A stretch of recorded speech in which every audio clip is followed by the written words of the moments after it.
Andragogia e metodologia do ensino superior, aula de número 10, conduzindo a aula. É ali que as coisas efetivamente acontecem. É ali que você tira a sua maior realização e maior gratificação pessoal dando uma aula. E os alunos também, se a sua aula é uma aula adequada, planejada, boa, né? Uma boa aula. Então, é a hora da verdade, né? Há o planejamento, há a preparação, tudo isso, mas ali é a hora da verdade.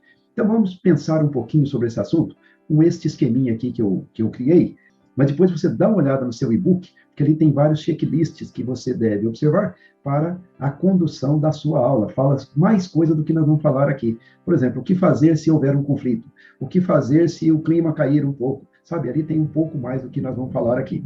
Então, vamos olhar aqui nosso esquema de trás para frente. Em primeiro lugar, você quer atingir o sucesso, né, com a sua aula, quer que seja uma aula de sucesso. A aula de sucesso, ela contém duas coisas: aprendizado, né, as pessoas aprendem, e gratificação. As pessoas ficam felizes, ficam realizadas. A gente vê na cara do aluno, da aluna, em saindo da sala de aula, às vezes saem com uma alegria imensa, né? Que tiveram uma aula que foi gratificante, foi interessante. O ser humano, quando ele aprende, ele fica muito feliz, ele fica muito feliz. As pessoas que gostam de aprender, quando elas aprendem, elas ficam muito felizes. Então, é gratificante. Então, sucesso seria isso, aprendizado e gratificação. Para que haja o aprendizado e a gratificação, algumas coisas são necessárias. Quais são? É necessário que haja uma aceitação plena por parte de quem está recebendo a aula do conteúdo, né? De você como mestre, como a professora, como professor, tá certo?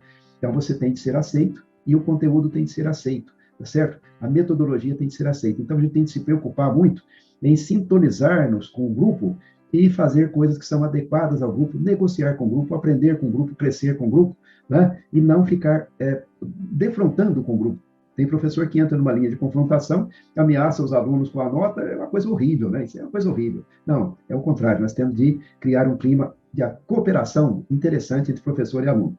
Então, vamos buscar a aceitação. Venda bem suas ideias, venda bem a sua metodologia, faça metodologias pensadas e venda bem isso aí, o conteúdo, venda bem o conteúdo. A pessoa precisa saber por que a contabilidade é importante, a pessoa precisa saber qual é o papel realmente da matemática na vida moderna, qual é o papel da química, enfim, venda bem o seu conteúdo. Tem de haver compreensão. Se o professor der coisa demais, der conteúdo demais, não vai haver compreensão. Se as coisas estiverem muito difíceis, se ele falar difícil, se ele falar desorganizadamente, não vai haver compreensão. Tem de haver compreensão.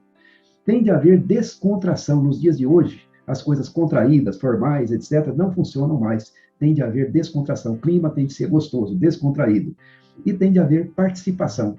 Nada, né, que diz respeito à educação de adulto pode ser feito sem participação. Nós temos que dar um jeito das pessoas se envolverem, das pessoas participarem. Ora, para isso, vamos começar a coisa a partir do planejamento, né? Eu planejo bem a aula e organizo bem o ambiente da aula.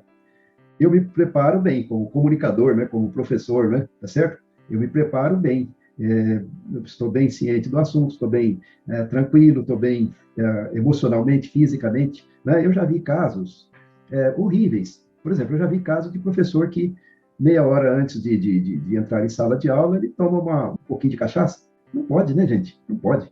Tem que entrar em sala de aula com todas as condições favoráveis, né? Bem dormido, bem tranquilo, essa coisa toda. A audiência tem de estar devidamente preparada também. Se há alguma coisa atrapalhando, causando estresse para as pessoas de algum modo, nós temos que sanar isso primeiro, antes de começar a dar a aula, né? A audiência tem de estar tranquila, tem de estar receptiva, tem de estar pronta para receber a aula.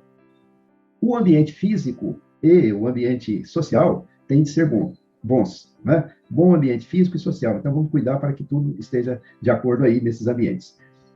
O conteúdo da apresentação da aula, né, deve ser bom e a forma da aula também deve ser adequada, certo?